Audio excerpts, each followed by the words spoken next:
Hey everyone, welcome back. So something I like to do with the expat content, I don't like this spawn point. It puts you too far away from everything, in my opinion. So what I do is I go to the Coven. Because the Coven, it's on this side of the map, and we can easily just walk down here, get it to trigger as our respawn point, and then we can just scroll up to here. Really, I don't know why they don't do this. Right here should be the spawn point for this part. So we have to get supplies, and by getting supplies, we will get our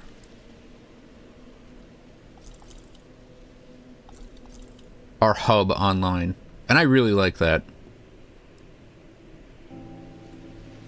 That's a weird one. Aether converted to elemental on devastation. I immediately started thinking of builds with that, and it's like, well, Panetti's, but Panetti's has a ridiculous helmet now. It pretty much takes that slot up.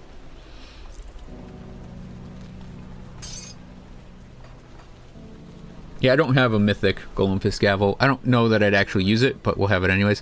This guy will be our Forge Master, and we'll have the Inventor and a General Merchant right there. Our Smuggler's down here. And if you come up here, eventually there will be a Spirit Guide there. Here's our Illusionist, and we'll grab up Avanda's thing.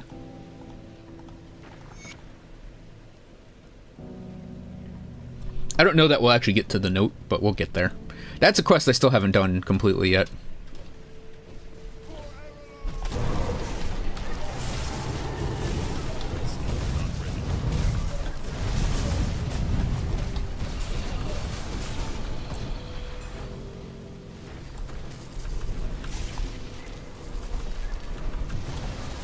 Yeah, anyways, I was talking about tier lists last time. And there's a lot going on in the game now to determine whether a tier list will work. Because I said, like, oh, Sorcerer's going to kind of get downgraded because crowd control doesn't work as well here. And I think that that's going to hold true for the time being. Until things get changed a bit.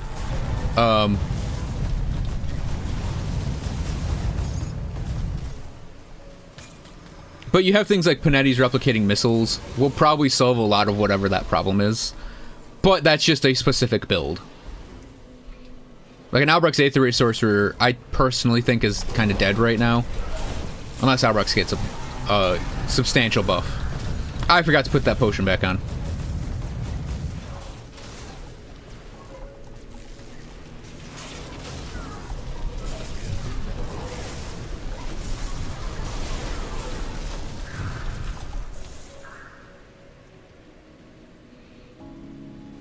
Yeah, Reaper's going to be up there. Possibly A tier. I think they're... So, when I list the tier list, it's not just damage I'm talking about. If I were to do a straight-up damage tier list, Pyromancer would be, like, number 1. But, that's boring. That's boring. It has a build, and it's like, it's just... I don't want to have a tier list just be, here's the meta for dealing damage, because really that is just... dual wield lifesteal. You'll win. You'll win. You'll eventually get whatever damage numbers you need because of it. Oh, god damn it.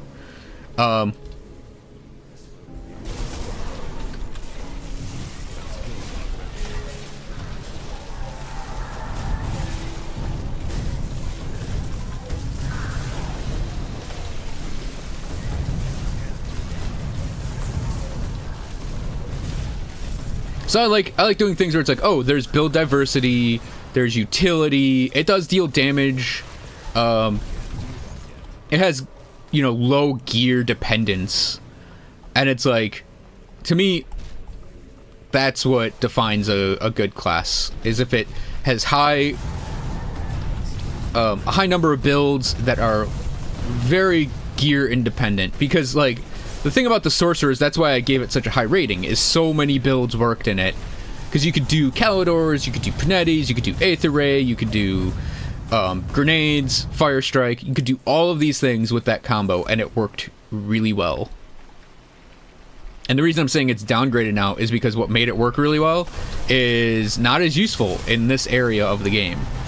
You can't crowd control as easily. And that goes for both stuns and freezes. Because stuns, like, they always get worse as time goes on in the game, as, you know, you go on in difficulty in the game. So, you just can't stun for long periods of time with, like, concussive bomb anymore.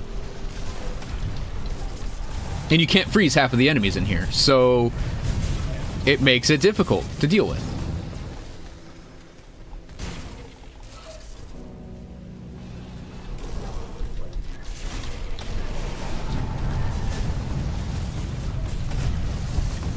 That coupled with the fact that the sorcerer can't self-heal beyond the potion, makes it difficult, in my opinion, to justify calling it high tier anymore. I mean, I don't think there's anything that's low tier. I just think it's not going to be top of the pile, personally. Because also, the builds that, like, would work with it would be, like, Panetti's, and that is pretty much going to require you to have Arcanum Sigillus and or the Spell Gaze hood. That helmet that gives it lifesteal and weapon damage, because Panetti's needed that. I mean, Panetti's really did need that, but I think Albrecht needs that too. I keep getting stunned when I go to hit Devastation.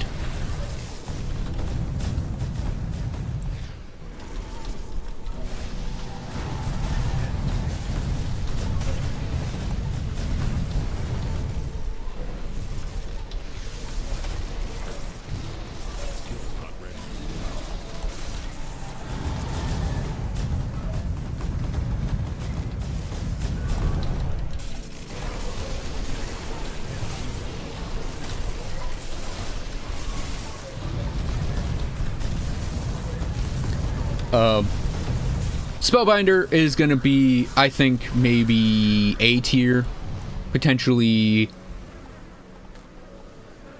Yeah, it's an A tier, just because of build diversity. Because you can do a lot of things with the Spellbinder. The Kabbalist is going to be really high because of the pet support. Oh god, no.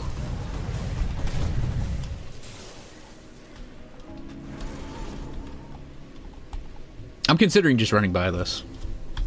Because we just need to go into this door here.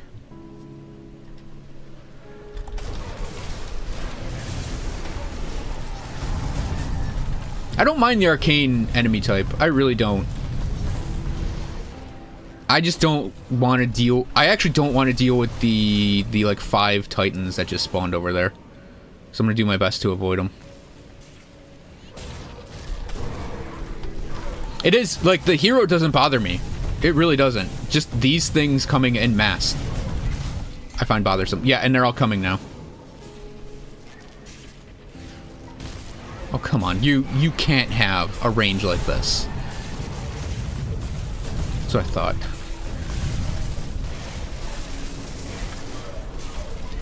So this is not a good sign, honestly, of a well-designed monster if I, a player who has been playing this game for years, sees a monster, I'm like, I'm not going to bother fighting that. Because it's not a challenge, it's a slog to deal with them.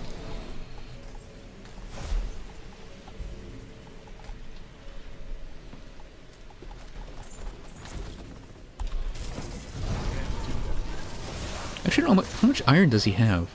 Only 500k. Yeah, I'm actually going out of my way to get iron on all my characters right now. Because all those pittances add up.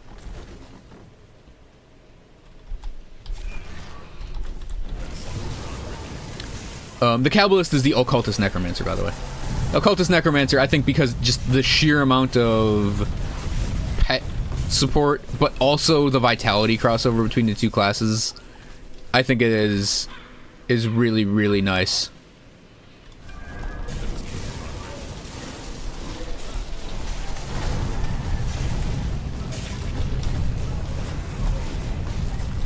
See, I was in the playtest, and I don't ever remember anyone complaining about this.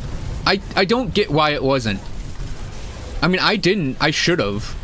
I think it's because you get moments like that where you just instantly destroy them. And I think there's maybe enough people who just play meta builds that anything that's a caster maybe didn't have people talking about it and how ridiculous those monsters are.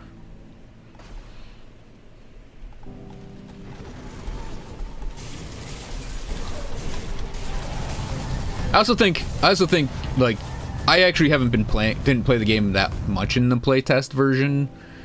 I think that those Aether Waves are new.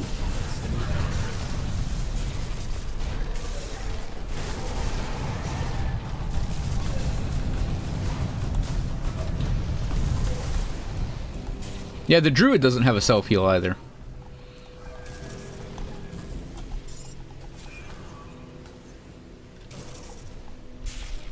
The thing is, though, if I recall correctly, this does weapon damage, doesn't it? Yeah, so I could get lifesteal on it. Like, that's the thing. A lot of what the Druid does, you can get lifesteal on.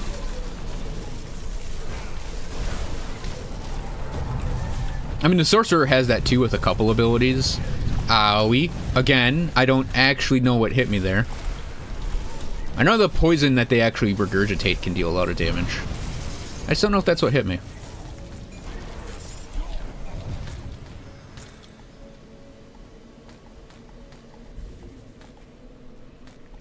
What other builds are good? I mentioned the Tactician. I think it's going to be good regardless.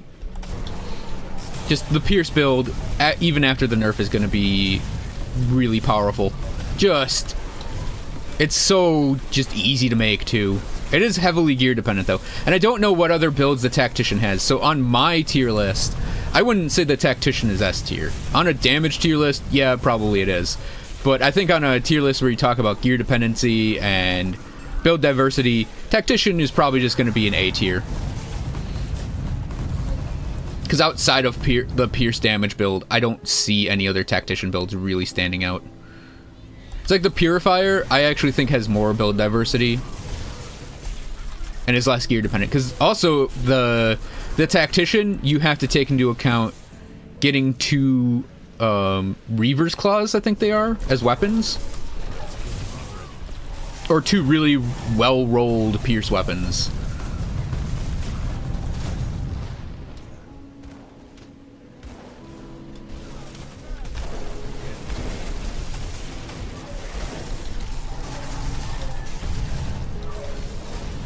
See, this is where having Electras is great, right? This is where you want to have Electra's Flash Freeze work.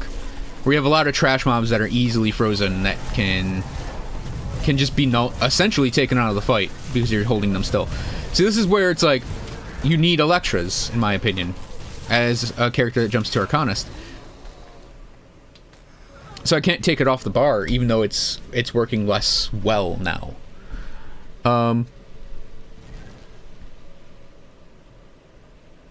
I don't know where I could put these points. I honestly don't. These are, I think, are overcapped. We don't really need Wendigo Totem. Oh, wait, what am I talking about? Of course the Druid has a self-heal. I'm just not using it right now. I mean, I could just pick it up and use it for sustain.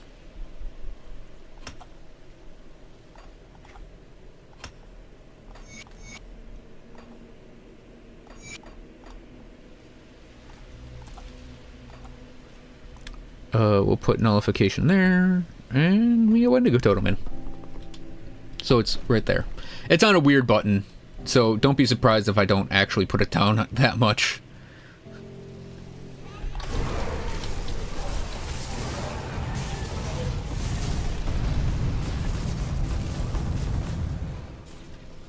We have another shortcut here. Blow it open. I blow it open with dynamite.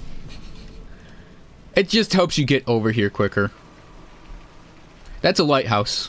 It's a side dungeon we don't need to go in. At least not yet. Yeah, so you can go down here to the wharf or up here. Up here, Ivanda's memory and just continuing the area, continuing the act is up here.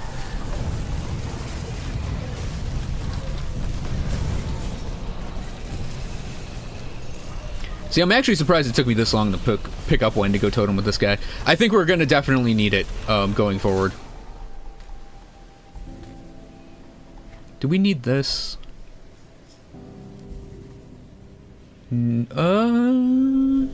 Yeah, I think I'm gonna put 1 point on Blood Pact.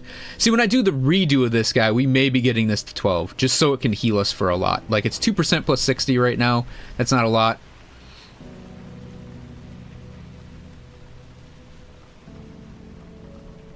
Okay, we want to pick these guys up. Hiram is gonna be our junk dealer. Yeah, I'll go down this way. The other group, I believe, is like, not right here. On the map, they're on this side, I think. We're just gonna come up here and start clearing some trash mobs out. Yeah, I love, you gotta love the spell shapers and their ability to spam something that stuns you, right?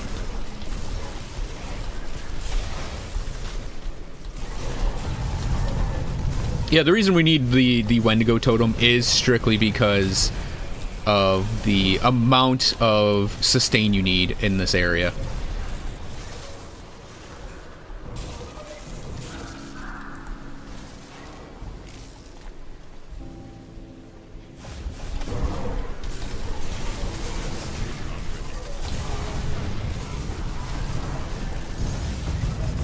The fact that we can get multiples of them too is going to be really good.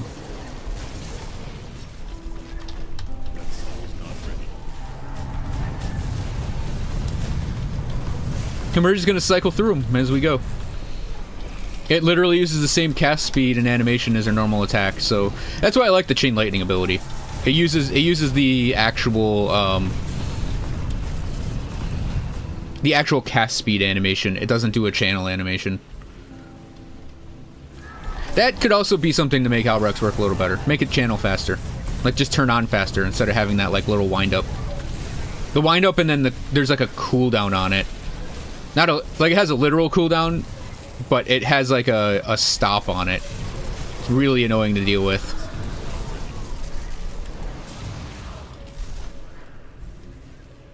Oh, right, they're right here. They aren't down there. We don't have that quest listed yet. It's just really easy to get it done here. That's Ivanda's memory. Here, hang on. I have to kill this thing back here, the Myrmidon. We can't have that follow me around.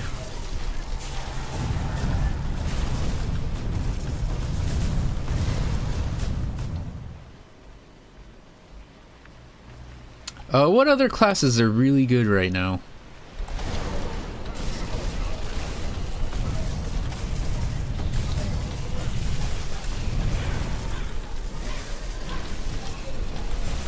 Again, they come in packs. I don't know why they come in packs. These guys should be one enemy per monster pack. They shouldn't be a monster pack unto themselves.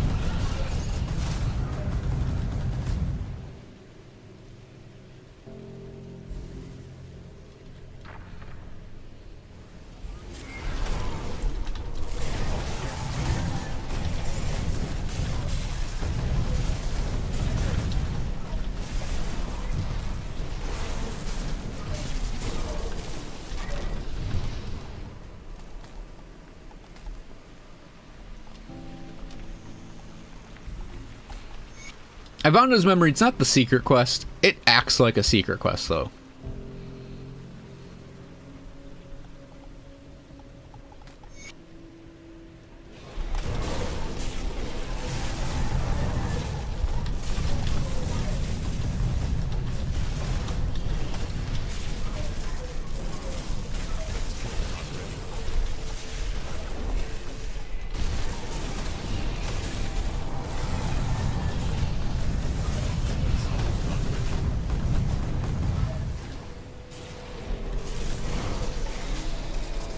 So I think I mentioned all the good ones, like the Kabbalist, Spellbinder, Reaper,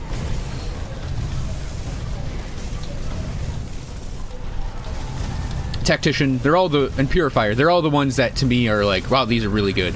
The Necro Shaman, it could be really good. It could be really good in the same way that the Conjurer and Kabbalist are really good. Alright, so we have to go destroy some, vents. Totally not blood wagons. So, we'll do that next time. So thanks for watching, everyone. I hope you guys enjoyed this video, and I will see you guys then.